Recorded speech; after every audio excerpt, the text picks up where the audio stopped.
Mesdames et messieurs, amis téléspectateurs de la radio-télévision Mourchid, fidèles téléspectateurs de votre émission préférée par l'art, nous sommes très heureux aujourd'hui de vous recevoir ici, devant l'ambassade du Mali, sur la Corniche, pour vous présenter en fait un numéro spécial quelque part de par l'art. Pourquoi spécial? Parce que jusque-là, nous avons eu à parler de la danse.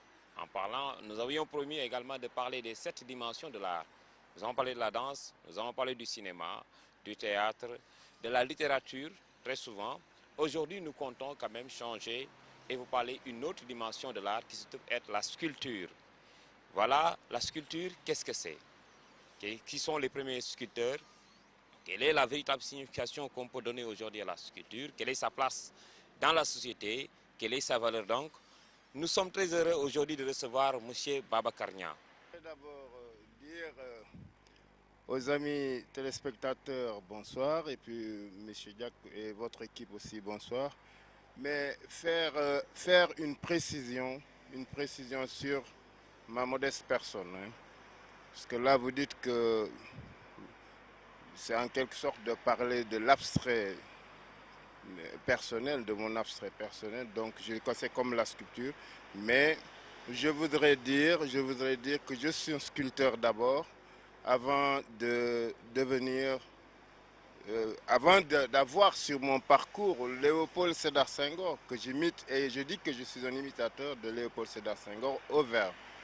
Mais je suis sculpteur, ayant formé plus d'une centaine de sculpteurs qui sont éparpillés un peu partout dans le monde. Et je suis également, comme vous venez de le présenter, le président des sculpteurs, de l'association des sculpteurs. Voilà, en quelque sorte, très modestement, ma personnalité.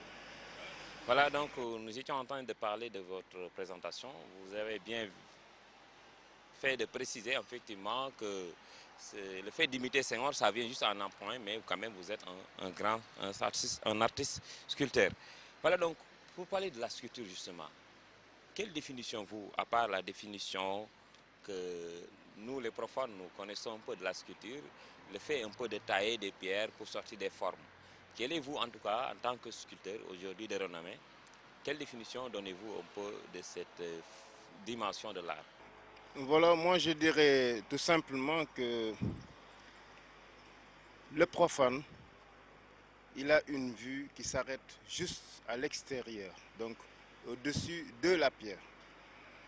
L'artiste, le sculpteur, c'est une personne qui a une vue qui perce et déloge. Donc la sculpture, si je devais définir la sculpture, je dirais tout simplement que c'est le fait de voir un bloc et de débloquer ce qui est bloqué dans le bloc.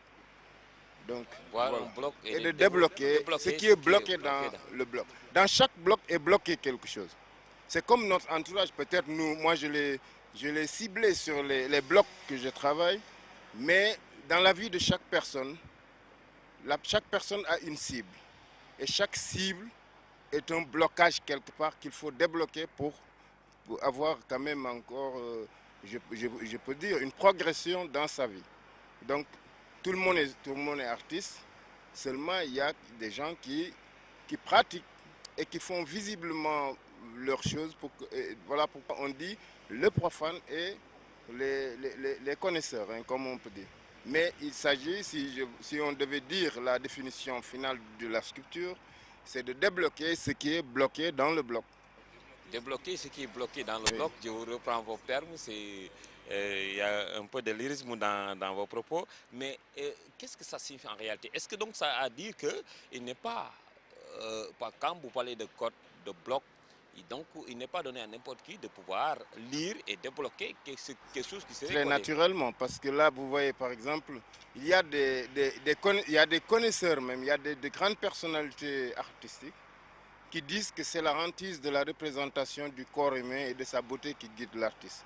Mais ayant eu vraiment un bon nombre d'années dans la sculpture, ayant représenté mon pays en Asie comme en Europe, donc j'ai compris avec la force de travailler, la force de faire apparaître ce qui est caché, Donc je sais qu'en finalité, c'est de débloquer. C'est le déblocage, hein, parce que c'est un blocage et il faut débloquer pour faire valoir ce qui est bloqué là-dedans.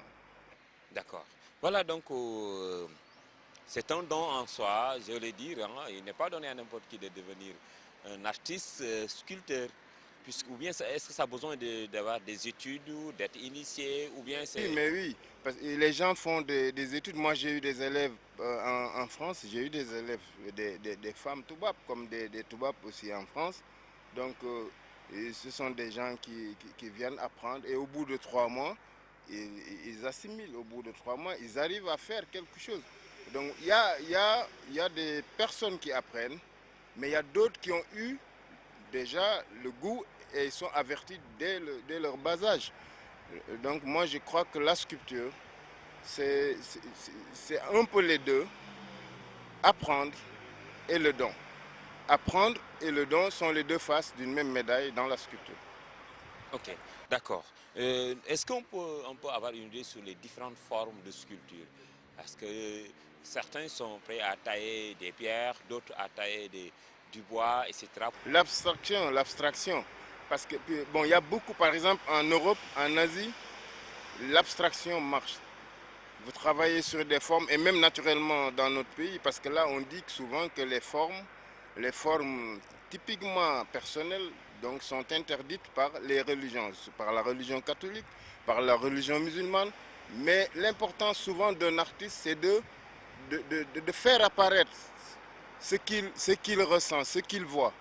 Est-ce que vous voyez? Donc, en Afrique, la chance, je peux dire, des sculpteurs, c'est de faire des œuvres abstraites et puis d'avoir un additif personnel de créativité. Mais sans cela, vous risquez d'avoir de sérieux problèmes. Et là, je l'ai mis même sur la balance pour savoir si le positif est là ou bien le négatif. Et qu'en Europe, pareillement, les gens aiment beaucoup plus l'abstrait. Les pierres abstraites. Et si je voulais dire qu'est-ce que c'est qu'une pierre abstraite, je dirais tout simplement, c'est une pierre où on peut lire plusieurs formes selon sa vision personnelle. Donc les gens sont là, ils viennent et ils n'ont pas la même définition ni la même visibilité sur cette œuvre qu'ils viennent de voir. C'est ce qu'on peut appeler une abstraction. D'accord. Maintenant, on voit également des formes comme ronde, bosse, hein, haut relief, bas relief. Qu'est-ce que ça signifie et est-ce que des sculpteurs se définissent ou bien s'illustrent dans des formes? C'est une bonne question. Il y a des sculpteurs qui ne peuvent sculpter qu'à partir de la forme de la pierre. Donc, il faut qu'ils soient guidés par la forme naturelle de la pierre d'abord. Mais les artistes comme, je peux dire, il y a des spécialistes quelque part. Je ne dis pas que je suis un spécialiste, mais peut-être je suis attelé à ces personnes-là. Et moi, je ne pars pas à partir de la forme des pierres. Je vois une pierre et j'impose ma forme. Il y a ces façons d'artistes qui imposent leur forme à la pierre. Mais il y a d'autres qui partent que la forme impose le rythme de travailler et leur façon de se faire sortir l'œuvre. Donc, mais les notions de bas-relief, sculpture de bas-relief, de haut-relief... C'est important puisque vous le voyez dans les symposiums internationaux, les gens qui travaillent plus en relief sont visiblement vus. Ils sont plus respectés que ceux qui ne travaillent pas sur la fondamentalité de l'œuvre, de faire extraire, de faire sortir, apparaître par exemple un relief, ça donne toujours une belle sculpture. Et malheureusement, c'est pas donné à tous les artistes. Voilà. D'accord. Maintenant, donc, vous dites que parfois c'est la forme qui inspire, parfois l'artiste impose même à l'objet les formes qu'il souhaiterait donc représenter à travers. Oui, j'ai bien précisé que cela dépend des artistes. Il y a des artistes qui partent à partir de la forme de la pierre et sans la forme de la pierre, ils ne peuvent pas sculpter ou bien ils ont un blocage spirituel, c'est-à-dire un blocage de trouver ce qu'ils doivent faire. Parce que leur idée bloquée dedans est en additif avec leur idée bloquée, ce qui donne un arrêt immédiat des travaux. Mais il y a un autre artiste qui vient, il voit la pierre n'importe comment et il impose sa forme. Et c'est ça qui est important dans le fait d'être un artiste. Un artiste doit pouvoir donner forme et selon ses désirs. Forme selon ses désirs, voilà. Imposer sa forme, donner franchement une réalité positive visuelle d'une pierre, par exemple, montrer que dans cette pierre, il y avait telle chose, et voilà cette chose, et voilà cette chose. Mais parce que là, par exemple, moi, si je dis que, voilà, monsieur Diack, dans ce bloc, je vois ça. Mais à force de le dire, il y a un autre profane qui dit automatiquement que ce monsieur, il a perdu le boule, ben, il n'a plus de boussole. Et malheureusement pour certains, ils continuent toujours à ne pas pouvoir s'exprimer, à ne pas pouvoir montrer leur technique quand même spirituelle, leur technique, à ne pas pouvoir montrer leur technique. Et moi, je pense que ce qui compte, c'est de voir la pierre et d'imposer sa forme. C'est là où il y aura la valeur. Parfois aussi, on voit que c'est des grandes figures historiques, de grandes personnalités qui sont représentées sous forme de sculpture. Et là également, en fait, c'est des nombres. On vous impose, vous êtes artiste, on vous dit maintenant, fais-moi par exemple le portrait, sculpture de Senghor, de Léopold Sédar Senghor. Là, vous prenez une forme, n'importe laquelle, un objet, n'importe lequel, pour quand même... Mais là vous pouvez avoir en face de vous, ou autour de vous, je vais dire, plusieurs blocs où il y a Senghor bloqué dedans. Ou bien la commande dont on vous a dit de faire. Mais néanmoins, il faut dire que la commande de portrait, elle est toujours additive dans le parcours d'un artiste. Parce que l'artiste, il est artiste. Et quand il devenait artiste, quand il était en train de travailler pour devenir un artiste, il n'avait pas en tête de faire des portraits. Il avait en tête de faire des œuvres évolutives et des œuvres dont il crée. Dont créer, c'est un peu lourd, mais dont il donne quand même une forme positive. Voilà, parmi les exemples de sculptures les plus célèbres, nous avons la Vénus de Lescure. La Vénus, par exemple, c'est des formes comme ça. Est-ce que les formes anciennes faisaient la représentation de personnages historiques? C'est ce que je disais tout à l'heure. Il y a des gens, et même ça vient d'Europe, qui disent que c'est la hantise, la sculpture, c'est la hantise de la représentation du corps humain et de sa beauté qui guide l'artiste. Bon, ils se sont basés essentiellement dans le tunnel de ces portraits dont vous venez de me dire ici. Mais en Afrique, nos artistes ont une vue différente. Et puis normalement une vue même très riche, parce que là ils ont un peu tout et ils font des créations. À chaque fois que je dis création, c'est un peu lourd parce que bon, ils font des œuvres, je dirais, et des œuvres qui sont différentes des œuvres des Blancs, des œuvres des Européens, des œuvres des Asiatiques. Les sculptures peuvent définir l'identité des artistes. Vous pouvez voir une sculpture et dire que ça c'est une sculpture asiatique. Vous pouvez voir une sculpture et dire que là c'est une sculpture africaine. Surtout les sculptures africaines se reflètent vite leur identité. Donc il y a la sculpture européenne qu'on connaît très bien, qui n'exclut jamais la beauté féminine. Bon, là vous voyez ce que je veux dire. Oui, donc à travers la représentation, on peut connaître facilement l'identité Par exemple, les éléphants sculptés en Asie, les sculpteurs d'Asie, quand ils sculptent des éléphants, vous sentez immédiatement que ce sont d'abord des éléphants d'Asie et ce sont des sculpteurs asiatiques qui ont fait ça. Parce que d'habitude, les oreilles sont petites. Par rapport aux oreilles des éléphants d'Afrique, qui sont vraiment très grandes, on peut sentir l'identité, lire très rapidement l'identité de l'artiste. D'accord. C'est important, donc parlons maintenant de la sculpture en Afrique, précisément. Est-ce qu'il y a de grands sculpteurs? Est-ce que vraiment c'est un domaine également qui est très usité par Oui, les moi, artistes? quand on me pose la question, je dis toujours que ce n'est pas seulement les sculpteurs. En Afrique, nous avons tous les talents. Prenez le cas, par exemple, des journalistes comme vous, le cas des professeurs, mais on a les meilleurs. Mais nombreux sont ceux qui sont à l'ombre. Et qui les mettent à l'ombre, ce sont des Africains également.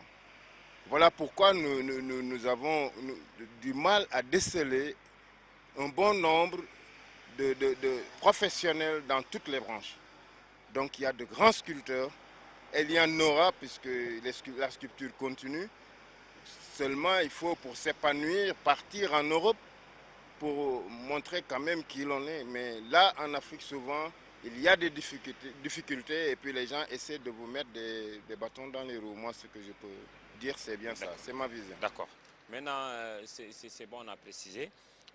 Il faudra peut-être comprendre que vous êtes organisé en association présentement, mais quelles sont les actions que vous faites pour un peu vous faire reconnaître également vos œuvres et également permettre... Oui, nous avons décidé de remettre les points quand même sur les i pour que l'année prochaine, qu'un bon nombre de sculpteurs sénégalais partent dans les symposiums en Asie, en Europe et un peu aux USA. Donc nous avons décidé ça et je crois qu'avec Pierre Goudiaby Atepa, nous y arriverons puisque moi, comme je ne sais pas si, comme vous l'avez présenté, je suis membre de l'association que dirige Goudiaby et puis il y a aussi notre association qui l'épaule bien. Il est en train de faire tout ce qu'il peut pour que cette association grandisse encore. Maintenant, c'est une association africaine des artistes sculpteurs ou bien c'est une association sénégalaise, mais ce n'est pas impossible qu'on rencontre demain des artistes africains, voire même du monde entier. D'ailleurs, sans association, nous avons eu la chance d'aller rencontrer de grands artistes européens, des artistes d'un peu partout. Et ce qui reste, c'est à répéter seulement et avec d'autres aussi artistes. Et la question traditionnelle, je vais vous la poser, c'est en fait, est-ce que, bon, je ne dirais pas l'art nourrit son homme, mais est-ce que la sculpture vraiment nourrit son homme? Mais bien évidemment, mais le problème c'est ce que je vous disais tout à l'heure. Au Sénégal, il y a des sous-marins injustes. Vous le savez, dans toutes les branches, on ne donne jamais à César ce qui lui appartient. Mais s'il s'agit de parler, ben les Sénégalais, je peux dire en majorité, pas tout le monde, sont très bien dans le fait de parler et de vouloir même s'acquérir d'une grande somme pour distribuer aux artistes et consorts. Mais les artistes l'ont compris parce que c'est une forme d'avertissement répété d'ailleurs qu'ils ont compris. Et là, chaque artiste, je veux dire, les peintres ont la chance peut-être de sortir la tête de l'eau.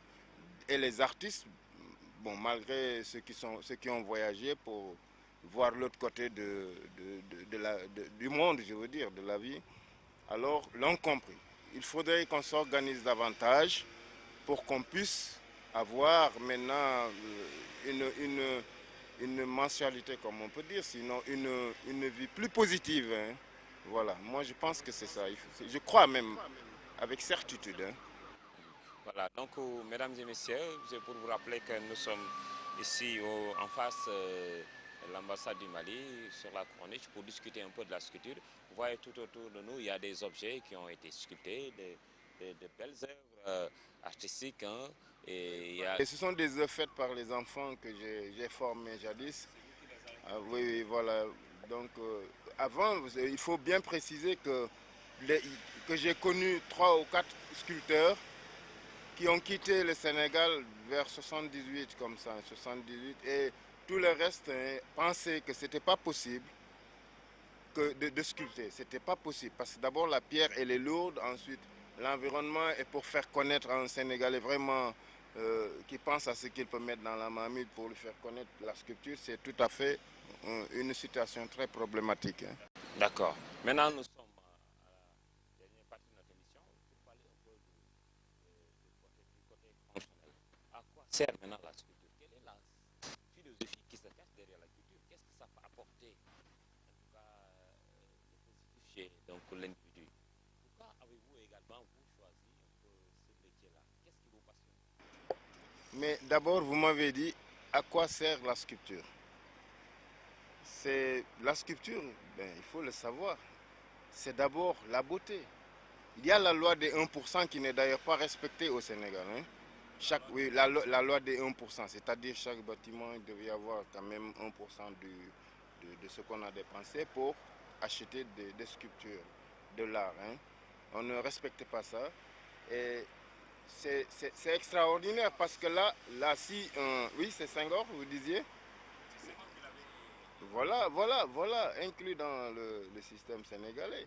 Senghor qui connaît très bien les lettres, qui connaît très bien les arts. Voilà, et quand quelque part on dit que dans la culture il y a culte, politesse fervente, respect de l'opinion d'autrui. Et malheureusement, on ne respecte rien, il n'y a que les mauvaises opinions ici, donc vous voyez ce que ça peut dire. Et je reviens sur ce que vous me disiez tout à l'heure, à quoi sert la sculpture? Mais il faut éviter de poser cette question puisque la sculpture, sert à embellir quelque part et à rendre quand même joyeux. Vous voyez la personne, quand elle se réveille, elle voit une très belle sculpture, elle voit... C'est symbolique de voir ça. On prend contact avec cet objet. On prend contact avec cet objet. On aime. À chaque fois, on voit sa beauté. Et finalement, on voit à travers cette œuvre d'autres œuvres. Mais il y a des œuvres, la sculpture, il y a des sculptures de salon et il y a des sculptures de jardin. Donc, les sculptures de jardin, il y a aussi des sculptures de rond-point qui sont beaucoup plus énormes. Des sculptures de 2 mètres, 3 mètres. Hein? Et les sculptures de jardin, vous comprenez, sont des sculptures moyennes. De salon sont très petites. Voilà. D'accord. Voilà, donc... ça sert à la beauté. Et puis, oui, non, la sculpture, c'est, comme je le disais tout à l'heure, comme je l'ai défini, c'est quelque chose qui attire, c'est quelque chose qui fait vivre. Et malheureusement, nous en Afrique, nous ne sommes pas éduqués. Nous ne sommes pas éduqués dans l'art, je veux dire, en général. Hein. Voilà pourquoi souvent vous dépassez des gens qui ne vous disent même pas que c'est beau et qu'on sort. C'est regrettable quelque part. Hein.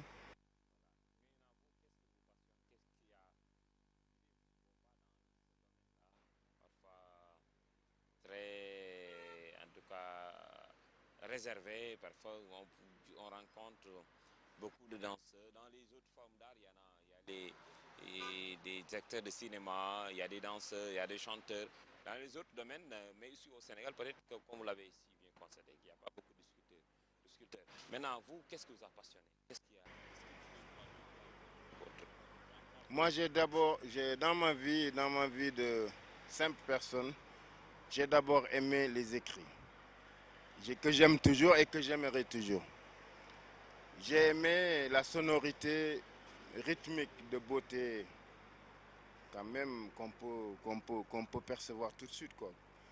Et j'ai aimé la sculpture selon des formes. Je suis un artiste dans ma tête avant de devenir un artiste dans le geste. Je dis toujours qu'une œuvre est finie dans la tête avant de la finir. Il faut qu'une œuvre finisse dans la tête avant de la finir dans le geste. Donc moi, je suis devenu artiste naturellement comme ça et comme d'autres. J'ai eu le goût et voilà, j'ai plongé dans la surface artistique et cette même surface m'a projeté dans ses profondeurs.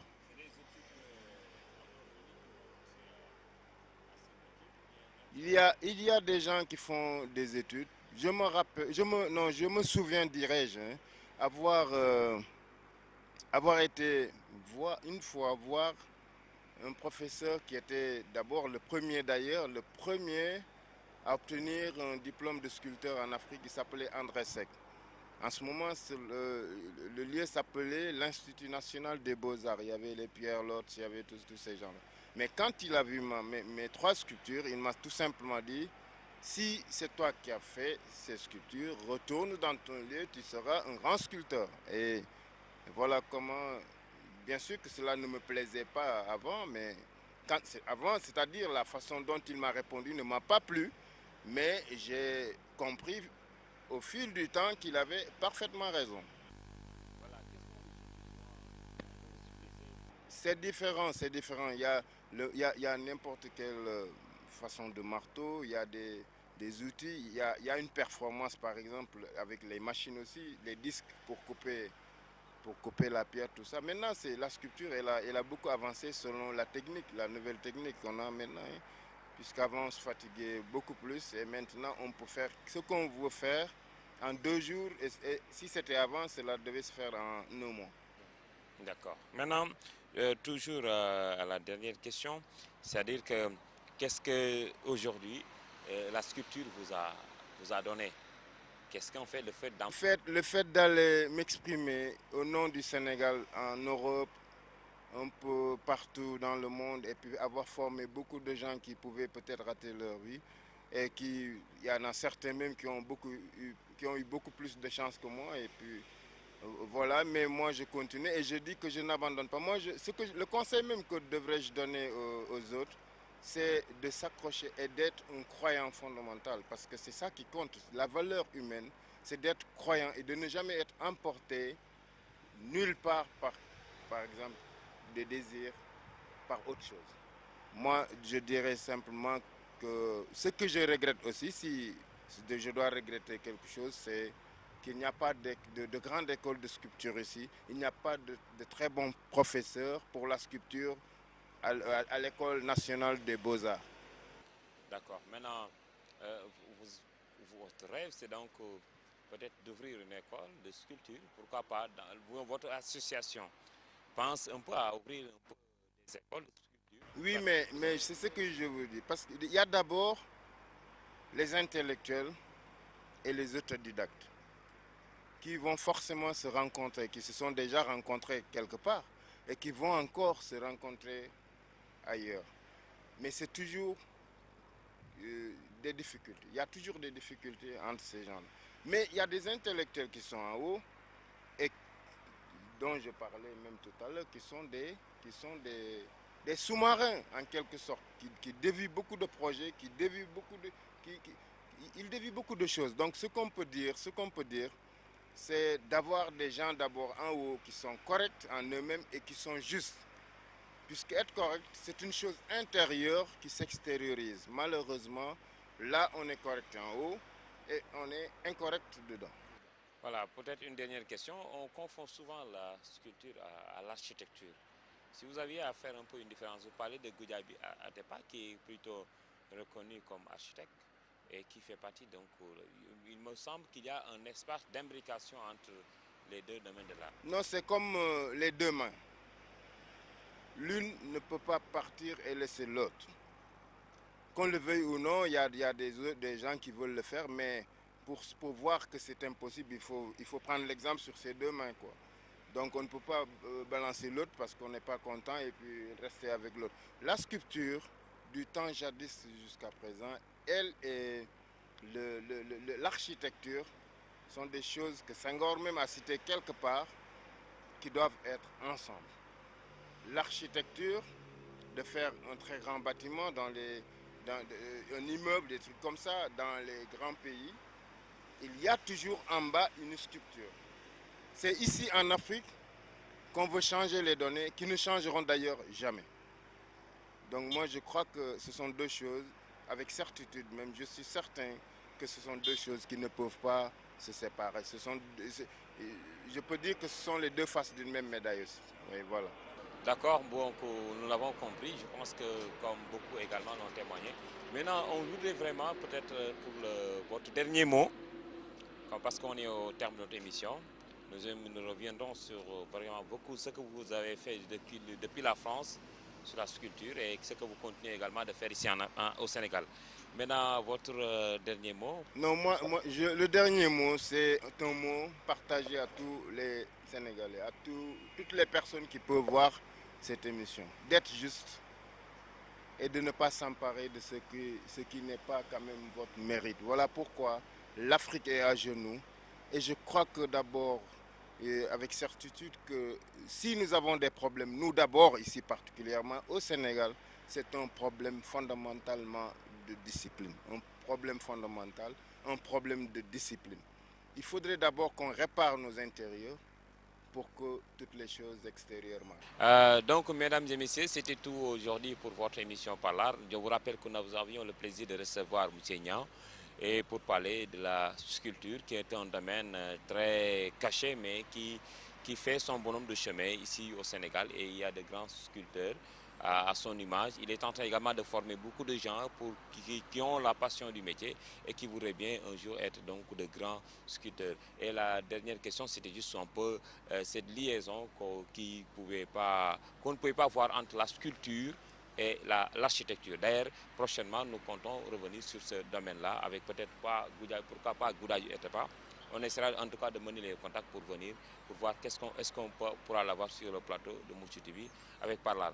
Donc, mesdames et messieurs, c'était tout pour votre émission Parlar.